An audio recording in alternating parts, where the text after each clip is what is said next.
ఏకాదశి. గురుగారు మరి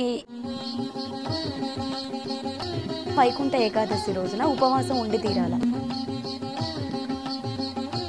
ఉపవాసం ఉండి తీరాలా అన్నప్పుడు ఖచ్చితంగా ఉండి తీరాలి.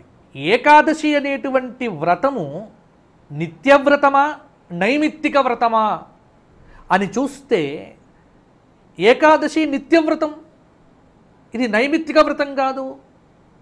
అంటే సృష్టిలో ఉన్నటువంటి సకల ప్రాణికోటి, ముఖ్యంగా మనుష్యులు, అన్నగత ప్రాణులైనటువంటి మానవులు భారతీయ హిందూ ధార్మిక సంప్రదాయాన్ని, సనాతన ధర్మాన్ని అనుష్ఠిస్తున్నటువంటి ప్రతి భారతీయుడు తప్పకుండా ఈ ఏకాదశి నాడు ఉపవాసం చేసి తీరాలి. దీనికి మినహాయింపులు లేవు. మినహాయింపులు ఉన్నాయి. ఎవరికి? వృద్ధులకు, గర్భిణీ స్త్రీలకు, చిన్న పిల్లలకు, రోగగ్రస్తులకు మాత్రమే నియమం తప్ప ఇంకా మిగతా వారందరూ శక్తి ఉన్నటువంటి మనబోటి వారు ఖచ్చితంగా ఉండాలి. ఇప్పుడు నువ్వు ఉండాలి, ఖచ్చితంగా తప్పకుండా నేను ఉండాలి. ఏకాదశి ఉపవాసం ఉండకపోతే ఏకాదశి నాడు ఎవడైతే అన్నం తింటాడో వాడు స్వమాంసం భుజించినట్టు అని శాస్త్రంలో చెప్పారు. తన మాంసాన్ని కోసుకొని తింటే ఎంత పాపమో, ఏకాదశి నాడు అన్నము తింటే అంత పాపము. ఈ మాట చెబితే చాలామంది కష్టపడవచ్చు, కానీ ఉన్న విషయం చెప్పాలి కాబట్టి చెబుతున్నా.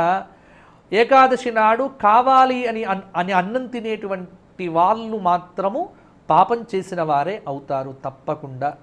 కాబట్టి ఏకాదశి అనేటువంటిది ఉపవాసం చెయ్యవలసినటువంటి రోజు.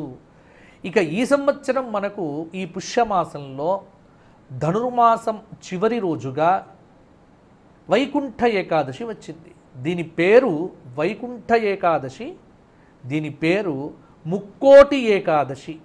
సాధారణంగా ధనుర్మాసంలో ప్రాతకాలంలోనే, అంటే సూర్యోదయాతు పూర్వమే నిద్రలేచి విష్ణు ఆలయాలకు వెళ్ళి ఆండాల్ తల్లి పాడినటువంటి తిరుప్పావై పాశుర ప్రబంధమును చదివి భగవానుడికి బాలభోగాదులు నివేదన చేసి పంచపంచ ఉషక్కాలంలోనే చక్కగా అభిషేకాదులు నిర్వర్తించి సూర్యోదయాతు పూర్వమే విష్ణు ఆరాధన, శివారాధనలు కనుక చేస్తే అది ధనుర్మాసం వ్రతం. ఈ ధనుర్మాసం వ్రతంలో ఈ ఏకాదశి వైకుంఠ ఏకాదశిగా వచ్చింది కాబట్టి తప్పకుండా వైకుంఠ ఏకాదశి రోజున ప్రతి ఒక్కరూ ఉపవాసం చేసి తీరవలే. శక్తి ఉన్నటువంటి వారు అన్నం తినకండి. దానికి ప్రత్యామ్నాయంగా ఏదో ఒక కొద్ది ఆహార పదార్థం తీసుకుంటే సరి.